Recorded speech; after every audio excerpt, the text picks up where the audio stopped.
What happens when one of the world's most respected actors sits down for what should have been an easy morning chat about his career, only to be met by a host who seems far more interested in tearing him down than celebrating his work? In just 34 seconds, a single dismissive remark would ignite a chain reaction that ended with a legendary performer walking off set, a host scrambling to save face, and a studio audience frozen in stunned silence. This is the moment that changed daytime television. Brian Cox arrived at the studio expecting a routine interview. Another warm, thoughtful conversation as he promoted his latest project. Every interview up to that day had been respectful, engaging, professional. But the moment he took his seat across from Lorraine Kelly, something felt off. Her smile was polite, but her eyes told another story. The tension was subtle but unmistakable. Even the audience could feel it. The interview began normally enough. Lorraine opened with a simple question about his new role. And Brian, ever composed, ever articulate, answered with the gravitas and passion that have defined his career. He spoke about the script, the character, the creative team. He was charming, engaged, present. But Lorraine wasn't listening. She shuffled her notes. She stared at her pen. She looked anywhere but at Brian Cox. And when he finished, instead of responding with curiosity or even basic courtesy, she scoffed. Actually scoffed. And delivered the line that poisoned everything that followed. Well, that all sounds very self-important, doesn't it? The room froze. Brian's eyes narrowed. The audience went silent. Even the crew stopped moving. Still, he stayed gracious, calm, professional. "I'm not sure what you mean by that," he replied with measured restraint. But Lorraine only doubled down. She waved him off and said with a smirk, "Oh, come on, Brian. You actors always treat your craft like it's sacred. It's just a job. You learn some lines, say them on camera, get paid. Why make it sound so dramatic?" Gasps, visible discomfort. This was no harmless jab. It was a deliberate belittling of a lifetime of work. Brian defended his profession with dignity, explaining that acting is about empathy, humanity, and storytelling, an art form that helps people feel. His response was elegant, reasoned, respectful. Any sensible host would have softened. Lorraine did the opposite. Leaning back, arms crossed, she sneered. "Art form? Oh, please. You're not curing cancer, Brian. You're just playing pretend. Let's not get carried away." And at that moment, the energy in the room turned to ice. This wasn't an interview anymore. It was an ambush, a public attempt to belittle a man who had given decades to his craft. Brian stared at her, unflinching. "I think you're being deliberately provocative," he said quietly. "I came here to have a conversation about my work, not to be insulted." Lorraine shrugged, smug, unmoved. "I'm just being honest. People don't care about your process. They just want to be entertained. That was the breaking point." Brian drew a slow breath, steadied himself, and replied, "If that's truly what you believe, then I'm not sure why you invited me here in the first place. Clearly, you have no interest in hearing what I have to say." For the first time all morning, Lorraine Kelly faltered. A flicker of doubt flashed across her face. Brief, unguarded, human. She could have stopped right there. She could have softened, reset, apologized, salvaged what was left of the moment. But she didn't. Instead, she straightened, forced a brittle smile, and snapped, "Oh, don't be so sensitive. Brian, this is live television. If you can't handle a little honesty, maybe you should stick to scripted lines." That was the breaking point. Brian Cox did not explode. He didn't raise his voice. He simply stood up. Slow, calm, controlled. The kind of calm that's far more devastating than anger. He removed his mic, set it neatly on the arm of his chair, and looked directly at Lorraine. His expression a precise blend of disappointment and disgust. "I've been in this industry for over 50 years," he said, voice steady and resonant, every word landing with purpose. "I've worked with some of the most talented and dedicated people you could imagine. And I've also met people who confuse cruelty with honesty, who think belittling others makes them clever. You're one of those people, Lorraine. And I won't sit here and let you disrespect me or my profession for entertainment." The studio froze. No shuffling, no coughing, no laughter. Just silence, thick, suffocating, inescapable. The cameras kept rolling. Lorraine opened her mouth, but nothing came out. She hadn't expected him to walk. She certainly hadn't expected him to call her out. Brian turned to the audience, gave a small, courteous nod, and walked off. His footsteps echoed across the studio floor. The crew parted like a tide, and then he was gone. Lorraine was left alone, small in her oversized chair, with millions watching. She tried desperately to recover, a forced smile, a shaky laugh. "Well, that was unexpected," she said, her voice too bright to be believable. "Bit of a dramatic exit there. I suppose that's actors for you, always chasing the big moment." But nobody was buying it. Not in the studio, not in living rooms across the country, not in the control room, where producers were scrambling in damage control panic. She hadn't been clever. She hadn't been bold. She'd been cruel. And everyone knew it. Moments later, the broadcast cut to commercial, but the internet did not. Within minutes, clips were spreading across social media. Thousands of comments, outrage, disbelief. Not at Brian, at her.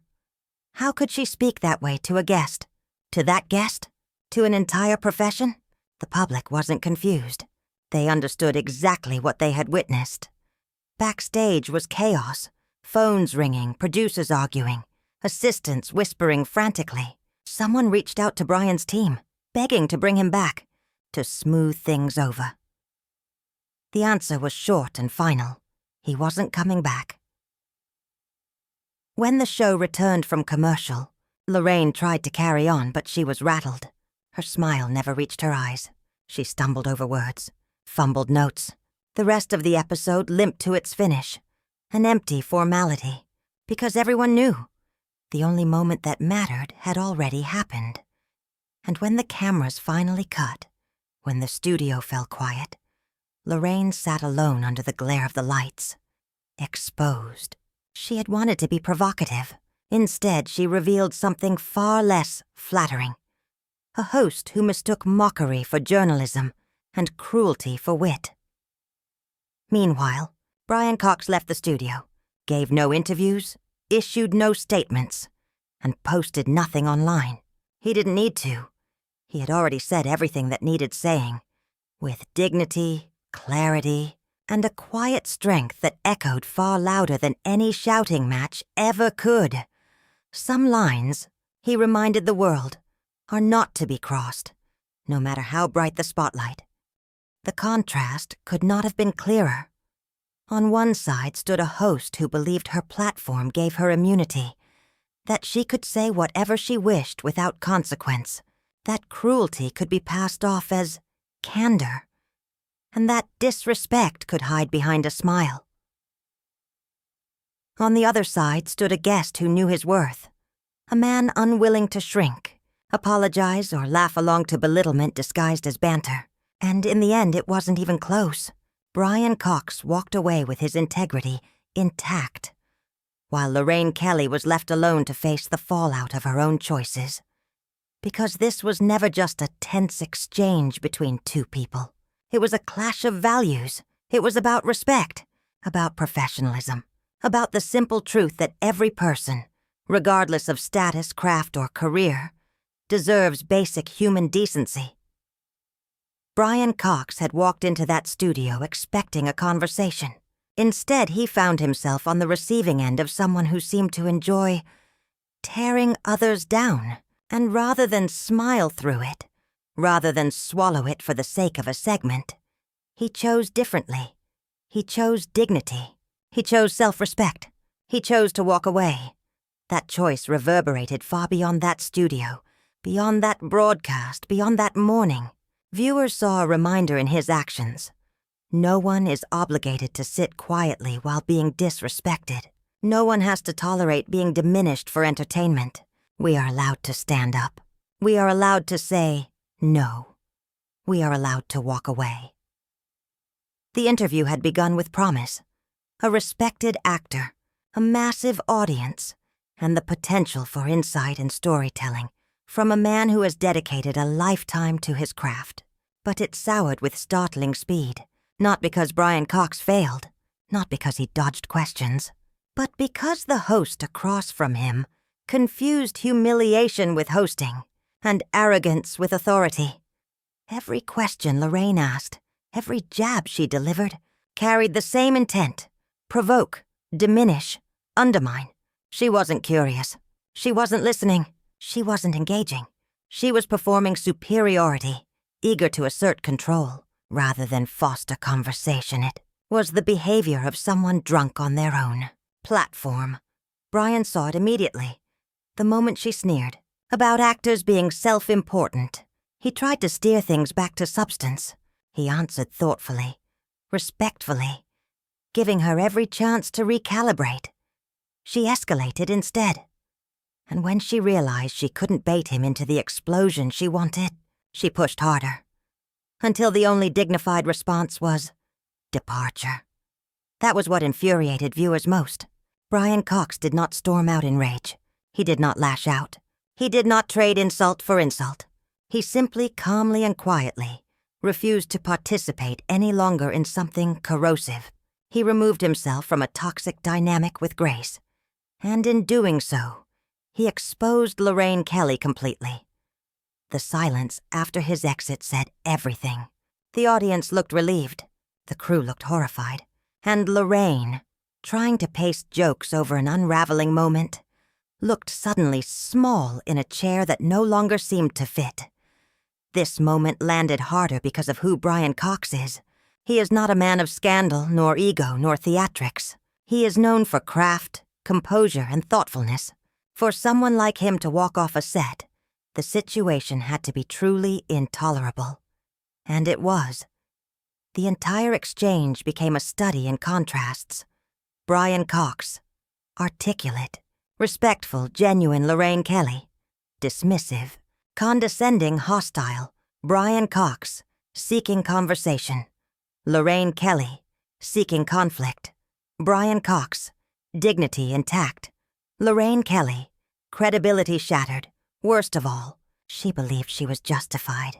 Her remark about Brian being too sensitive revealed everything about her mindset. She had convinced herself that bullying was honesty, that insult was wit, that disrespect was courage. She was wrong, and Brian walking out proved it. Hosts hold power. They set the tone. They control the room. But that power comes with responsibility to treat guests fairly, to foster dialogue, to uphold a standard.